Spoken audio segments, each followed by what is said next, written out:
katika jina la Yesu, katika jina la Yesu. Ita haleluya, haleluya, ita haleluya, ita haleluya, ita haleluya, ita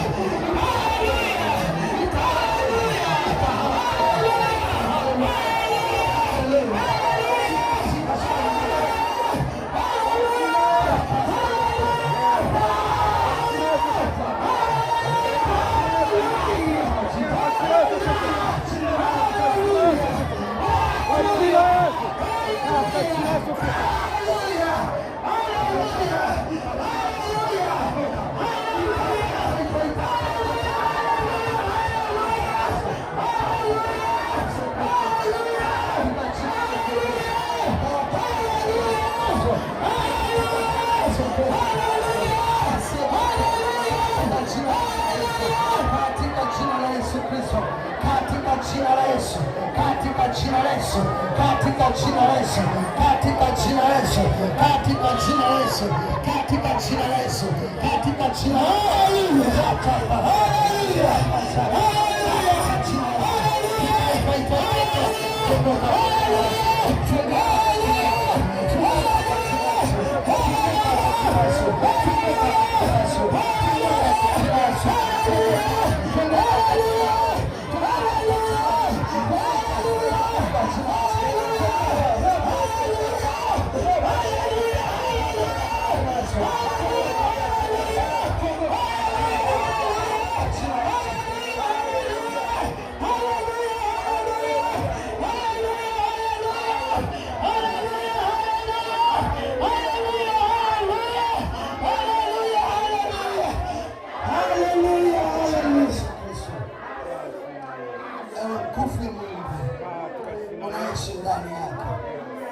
Fungua na uondole matatizo. Haleluya. Fungua na uondole. Haleluya, haleluya. Katika haleluya, haleluya. Katika jina la Yesu. Haleluya, haleluya. Haleluya, haleluya. Haleluya, haleluya. Haleluya, haleluya. Haleluya, haleluya. Haleluya, haleluya.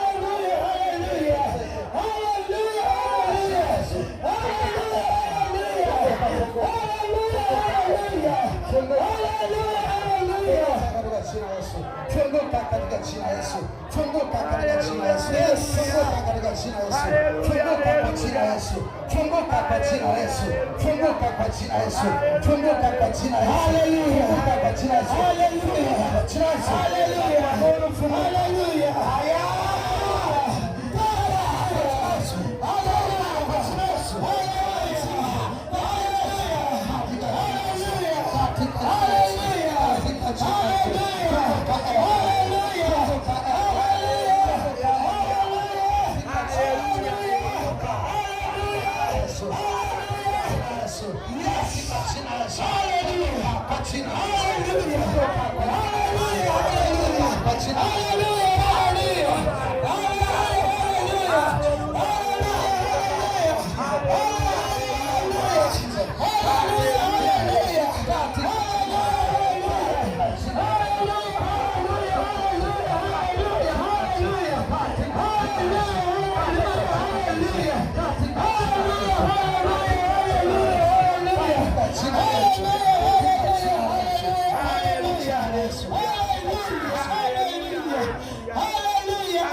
ulikumbuke aliyokuomba. Bwana mtendee sai unapowatendea wengine. Huyu dada usimwache katika jina la Yesu. Pokea muujiza wako, pokea muujiza wako, pokea muujiza wako, pokea muujiza wako, pokea muujiza wako, pokea muujiza wako. Haleluya, haleluya, haleluya, haleluya, jina la Yesu. Haleluya, haleluya, haleluya, haleluya, haleluya, haleluya, haleluya, haleluya, haleluya, haleluya, haleluya.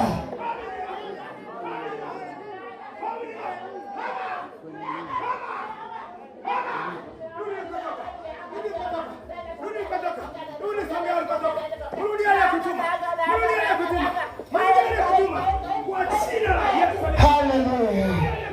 Hallelujah. Hallelujah. Hallelujah. Hallelujah. Hallelujah. Hallelujah.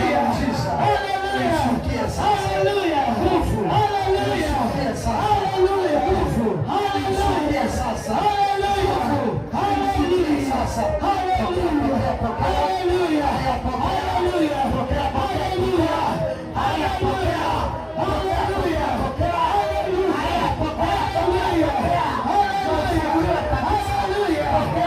Hallelujah. Hallelujah. Hallelujah. Aya moja ikifika 3 huwa uondoka na kumwachia kabisa. 2 3 toeka. Na kuamuru toeka. Na kuamuru toeka. Na kuamuru toeka. Toeka, toeka, toeka. Toeka, toeka, toeka. Toeka. Rapa shaka. Toeka kwa jina la Yesu. Rapa shaka.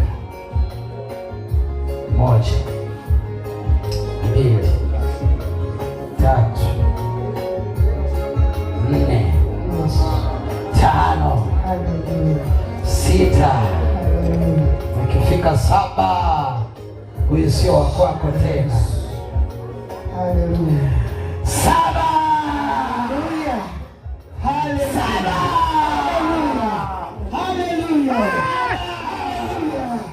Haleluya. Haleluya.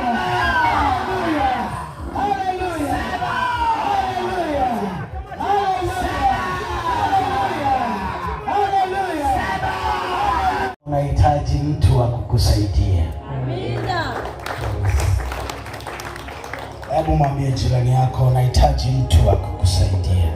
Unahitaji mtu wa kukusaidia. Rudia tena, mwambie unahitaji mtu wa kukusaidia. Unahitaji mtu wa kukusaidia.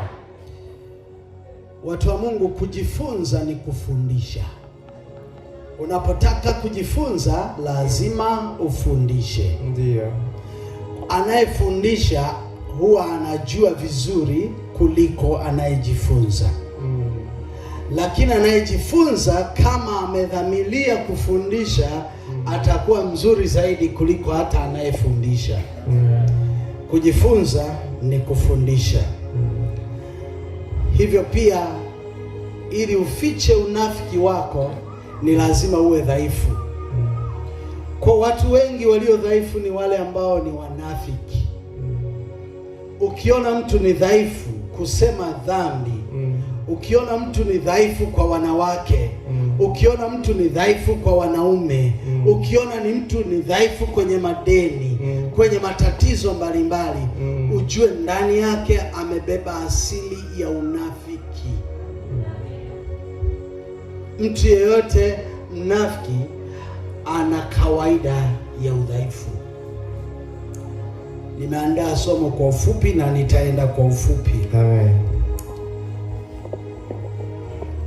Tunasema siku zote kuna ile subconscious ama akili isiyofikika, subconscious, akili isiyofikika. Kuna akili ambayo Mungu ametupa haifikiki. Hakuna mwanadamu anaweza akaifikia. Na hiyo akili inaungwa kwenye mwili wa mwanadamu kadri anapoanza kutungwa mimba na hata atakapokuwa na umri wa miaka 7 anatengenezewa subconscious, anatengenezewa akili isiyofikika. Na ndio maana katoto kakifikisha miaka 7 kanaanza kukataa kwa watu kula kwa watu kanakataaga. Sio kwa sababu baba na mama wamekafundisha, ila kuna akili isiyofikika ambayo yule mtoto ameipata. Tunasema siku zote mabadiliko yana hasi na chanya. Hivyo mabadiliko ni mkao au ni nafasi ya kujiingiza sehemu fulani. Mtu anayebadilika siku zote hatambui mabadiliko, ila mabadiliko yakiwepo mtu anaweza akaendana na mabadiliko. Sijui kama umenielewa sawa sawa.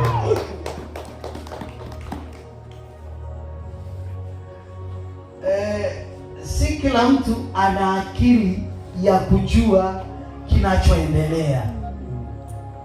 Na hata hivi sasa tuko hapa madhabahuni, si kila mtu anaona anachokiona mwingine. Unahitaji mtu wa kukusaidia.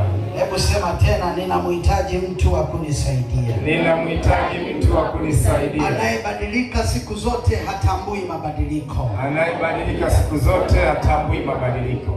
Unajua treni ama meli inapoundwa, tuanzie na meli. Meli inapoundwa, je, mko jirani na maji, mnaviona hivyo vyombo wakati fulani. Meli inapoundwa hawaundii majini, wanaundia nchi kavu. Lakini ili wajue inafanya kazi sawa sawa, wanahitaji kuipeleka majini. Kwa nini wasitengeneze maji? Wakati meli haitembei nchi kavu, inatembea majini, lakini inaundwa nchi kavu. Umewahi kujiuliza? Inatengenezwa nchi kavu, alafu wanaenda kuifanyia mazoezi majini. Ikiwa mbovu wanaweza kafia huko. Ikiwa mbovu inaweza kapotelea huko. Nitakupa majibu baadaye. Asante. Kwa hiyo sisi hatubadiliki, ndio maana tunaona mabadiliko. Tungekuwa tunabadilika, tungekuwa hatuyaoni mabadiliko. Kuna gari fulani linaitwa bulldozer, mnalifahamu eh? Lile gari linahusika kutengeneza barabara.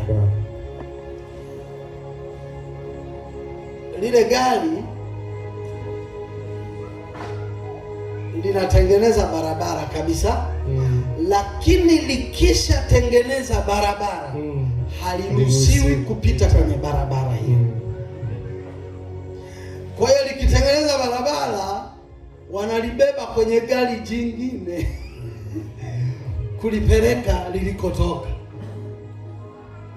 Unamhitaji mtu wa kukusaidia. Yohana sura ya 5 mstari wa 5 hata ule wa 9. Na hapa palikuwa na mtu ambaye amekuwa hawezi muda wa miaka 38. Yesu alipomwona huyu amelala, naye akijua ya kuwa amekuwa hali hiyo siku nyingi, alimwambia, wataka kuwa mzima? Yule mgonjwa akamjibu, Bwana, mimi sina mtu wa kunitia birikani maji yanapotibuliwa, ila wakati ninapokuja mimi mtu mwingine hushuka mbele yangu. Yesu akamwambia, simama, jitwike godoro lako uende. Mara yule mtu akawa mzima, akajitwika godoro lake akaenda. Nayo ilikuwa ni siku ya Sabato, ni Sabato siku hiyo. Nayo ilikuwa ni Sabato siku hiyo. Haleluya. Amen, amen. Bwana Yesu asifiwe. Amen. Shika jirani yako, mwambie Dr. Jeremiah anakusalimia. Dr. Jeremiah anakusalimia. Mwambie anakusalimia kwa dakika chache. Anakusalimia kwa dakika chache. Hakikisha unapokea sawa sawa. Hakikisha unapokea sawa sawa. Bwana Yesu asifiwe. Amen. Yesu alikuwa akipita mahali katika lile birika la Bethsaida. Alipopita yale maeneo, akakutana na mtu ambaye ameteseka, ameugua kwa muda wa miaka 38. Na huyu mtu, wataalamu wa maandiko wanasema alikuwa ana paralysis, ameparalyze. Walisema kwamba alikuwa ameparalyze, lakini hawajasema aliparalyze upande gani. Hawajasema ni upande wa kushoto ama ni kulia, lakini wanasema alikuwa ameparalyze, amepooza. Huyu mtu ameteseka kwa muda wa miaka 30. Kukusaidia. Unapotindikiwa unamhitaji mtu Kukusaidia. wewe, mwite yeye tu. Leo hii uko na shida ambao hata nabii wako mwonaji hujamwambia, lakini uko na shida. Shida hiyo hujamweleza baba yako, shida hiyo hujamwambia mke wako, shida hiyo hujamwambia mtu yeyote, lakini uko na shida, unamhitaji mtu akusaidie. Mwambie Yesu, nisaidie. Akamuuliza, unataka kupona? Unataka kuwa mzima? Unahitaji uponyaji? Yes. Yule mtu akamjibu Yesu, akasema, mimi sina mtu wa kunichukua na kunipeleka kwenye birika. Kila ninapojaribu kwenda, ninaposogea birikani, kuna mtu ananitangulia. Kwa maana nyingine, aliparalyze lakini alikuwa anajiweza, anatembea. Ndio. Kumbe aliparalyze lakini alikuwa anaongea kidogo.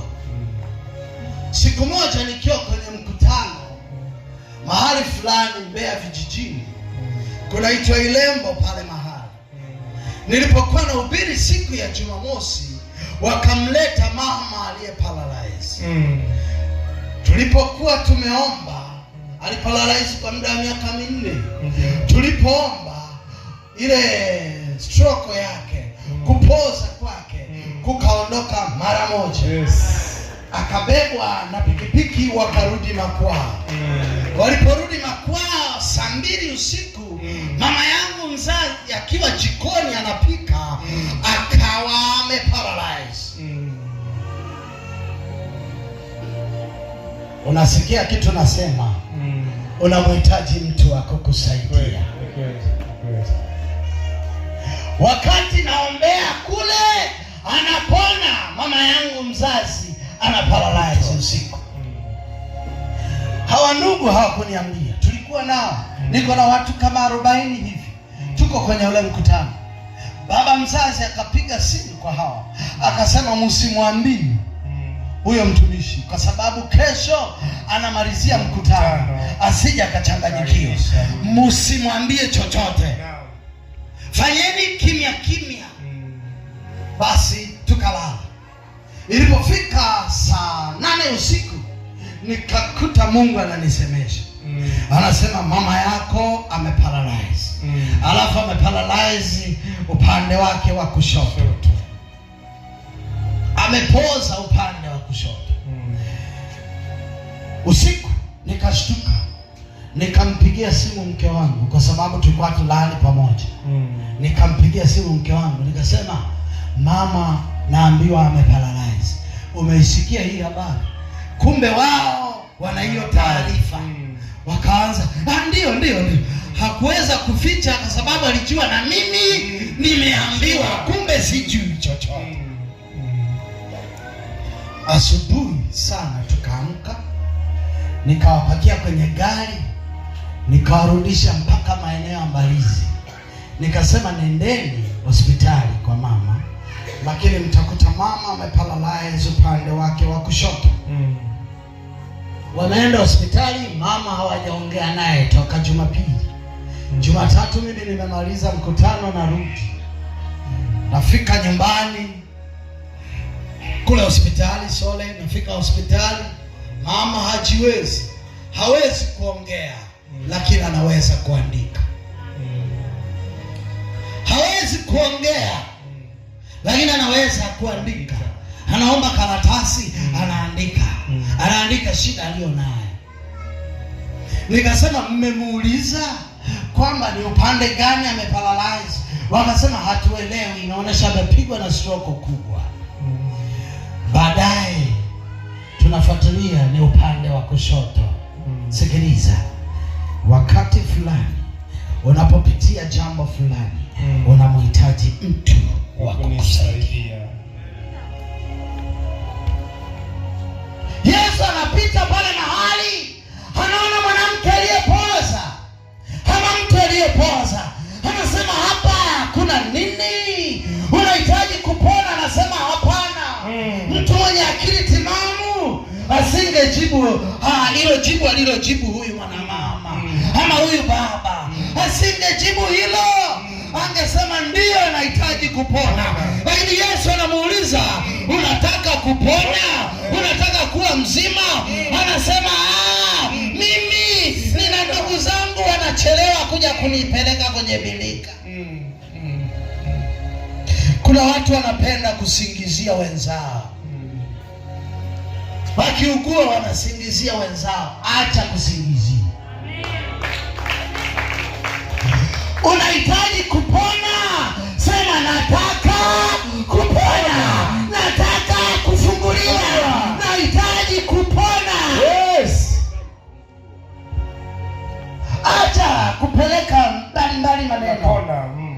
Wewe unamhitaji Yesu tu akuhudumie.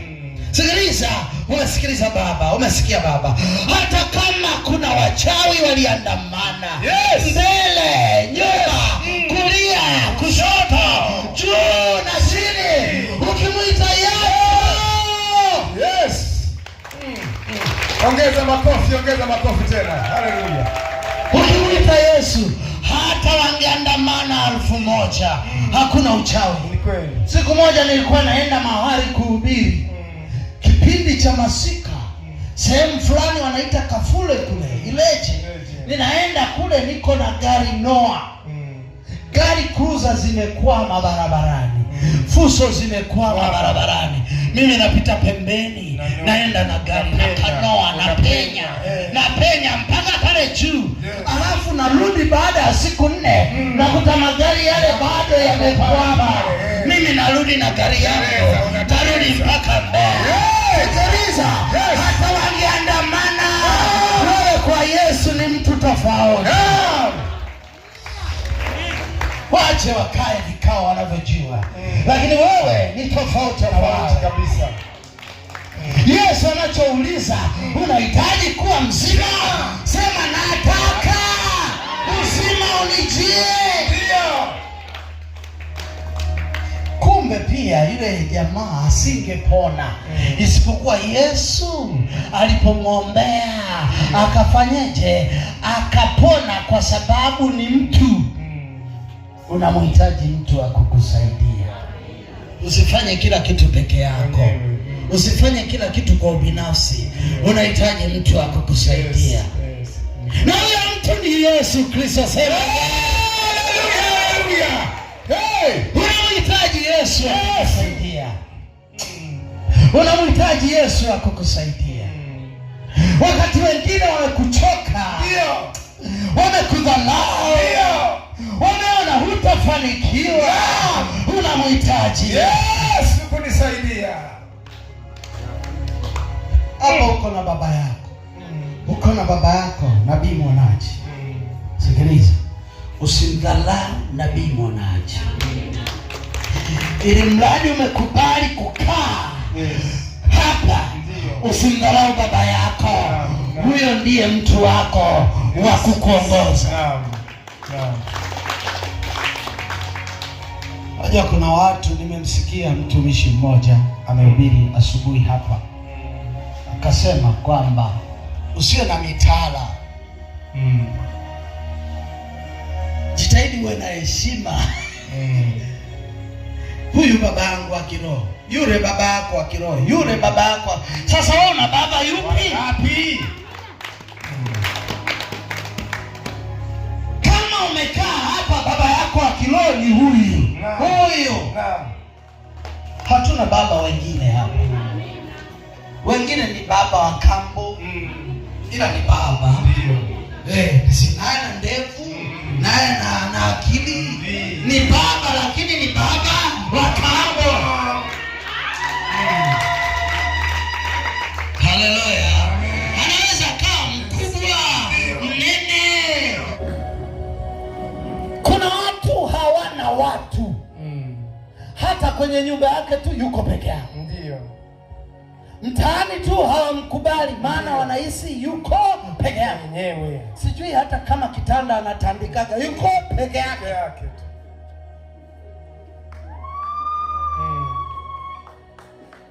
Wewe ni mwanaume, usiwe peke yako. Ndio. Angalau mwanamke unaweza kusema kae peke yake, sababu akianza sasa yeye kusema nabii mwonaji, leo nimefunuliwa wewe unioe. Hapana. Asema hili ni pepo. Lakini unahitaji mtu wa kukusaidia. Uwezi ukakaa tu peke yako tu. Hata katika maisha ya kawaida uwezi ukakaa peke yako. Uwezi ukajenga shule ya kwako peke yako. Ukafanya sijui kanisa lako kwako peke yako. Kila mahali uko peke yako. Hapata noka. Barabara kwako mwenyewe. Kila kitu. Kuna shule moja pale inaitwa Katumbatu. Sijui kama unaifahamu. Ile shule ilijengwa kwa sababu ya watu fulani wenye hela. Watu 6 tu. Wakafikiri wataendelea kuwa na hela wenyewe. Kumbe na wengine wanazaliwa. Sikiliza mpendo wa Mungu, hata kama kuna mtu anakudhalau huko mtaani, elewa kwamba unaye mtu wa kukusaidia. Hata kama wamekuchoka huko mtaani, unaye mtu wa kukusaidia. Inawezekana leo ulimi vizuri kwa sababu umeumia mkono. Yuko mtu atakusaidia. Inawezekana madeni hayalipiki. Unaishi kushoto madeni, kulia madeni, kila eneo kikani madeni. Vikoba vinasumbua, watu wanasumbua. Yuko mtu wa kukusaidia. Usijikatie tamaa, usivunjike moyo, usiseme hili linatosha. Yupo wa kukusaidia. Hata kama hujawahi kupata mtoto, wewe hujawahi kupata ujauzito, yupo wa kukusaidia. Yupo. Ndio. Kama hali kuna mtumishi mmoja alikuwa anachafua kanisa, anachafua utumishi wetu. Tukamzaba na makofi, sio ya rohoni, ya mwilini. Tukafika pale, kila mwanamke anayeenda hajazaa, hajabahatika kupata mtoto, anasema sasa nakuombea, lakini pia anaenda na chumbani. Si uchafu huo? Yuko Yesu atatusaidia. Hallelujah. Kabla sijaenda kwenye maombi, kuna watu wawili niseme nao. Huyo mmoja ni mguu wake wa kulia, sehemu ya goti, mguu wa kulia huwa inamsumbua sana. Na sio tu kumsumbua, wakati fulani goti linavimba, linaachia, linavimba, linaachia. Yuko wapi huyo? Nyosha mkono wako hapo ulipo. Asante. Njombe. Kuna mtu mwingine ambaye naongea naye, mguu wake wa kushoto kuanzia hapa kwenda chini. Hapa. Usije tofauti na kile ninachosema. Maana usipopona usije ukasema wanaombea hatuponi. Hapa. Chini. Nani huo mguu unamsumbua? Nani huyo? Mguu wake wa kushoto. Mguu wake wa kushoto. Okay, njoo. Pigie Bwana Yesu makofi, pigie Bwana Yesu makofi. Haleluya. Yes. Sawa. Huyo mtu mmoja mwingine ni upande wake wa kulia. Upande wake wa kulia una vichomi. Vichomi. Sasa hivi ni almost miaka miwili. Yes, 1 2 miaka miwili. Anasumbuliwa na vichomi. Bega lake la kushoto, la kulia, la kulia. Nani huyu? Nyosha mkono wako. Nani huyu? Okay. Nyuma yako mwingine, nyuma yako. Simama hapo, simama hapo. Muongeze Bwana Yesu makofi, muongeze makofi. Haleluya, haleluya. Bwana Yesu asifiwe. Amen, amen. Unamhitaji mtu wako kusaidia. Wengine hapa ninavyoongea mguu wake wa kulia umekosa nguvu. Bwana atakuhudumia hapo hapo ulipo. Ila hao waliopita mbele tutawagusa haraka. Amen. Amen, amen. Amen. Nyosha mkono wako ukiweza au weka kifuani. Weka kifuani. Weka kifuani mkono wako. Fumba macho yako. Wahudumu wako tayari, wewe usipate shida. Baba, ninakushukuru kwa ajili ya wema wako. Asante kwa kuwa tunahitaji mtu wa kutusaidia. Na ndio wewe Yesu, ninakuomba. Asante kwa ajili ya masaa haya, tuhudumie Bwana. Tuhudumie Bwana. Fungua tatizo lilo nalo. Mfungue tatizo lilo nalo. Mfungue tatizo lilo nalo. Sasa, touch in the name of Jesus. Touch in the mighty name of Jesus. Touch in the mighty name of Jesus. Touch in the mighty name of Jesus. Touch in the mighty name of Jesus. Touch in the mighty name of Jesus. Touch in the mighty name of Jesus. Touch in the mighty name of Jesus. Touch in the mighty name of Jesus. Touch, touch, touch. Funguka, funguka, funguka, funguka. Tatizo ulilo nalo lifunguliwe sasa. Unamhitaji Mungu, unamhitaji Yesu akufungue saa hii, saa hii, saa hii. Funguka kwa jina la Yesu Kristo. Funguka kwa jina la Yesu Kristo. Funguka kwa jina la Yesu Kristo. Touch. Funguka kwa jina la Yesu Kristo. Funguka kwa jina la Yesu Kristo. Funguka.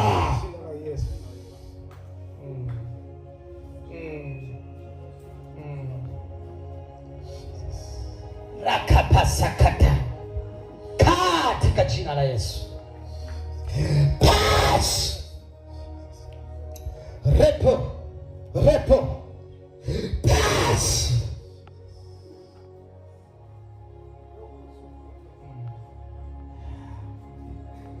Miguu ninaiweka sawa. Kiuno ninakiweka sawa.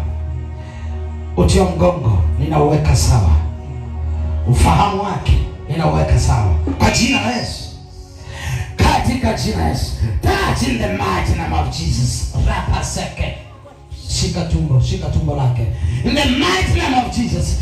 Touch in the mighty name of Jesus. Touch in the mighty name of Jesus. Unamhitaji tu. Haleluya, haleluya.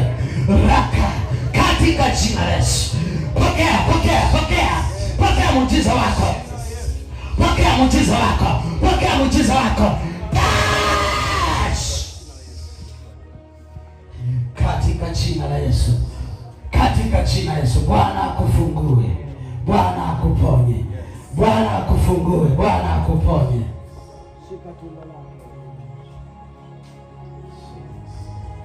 Baba, ninakushukuru kwa wema wako. Msaidie. Katika jina la Yesu Kristo.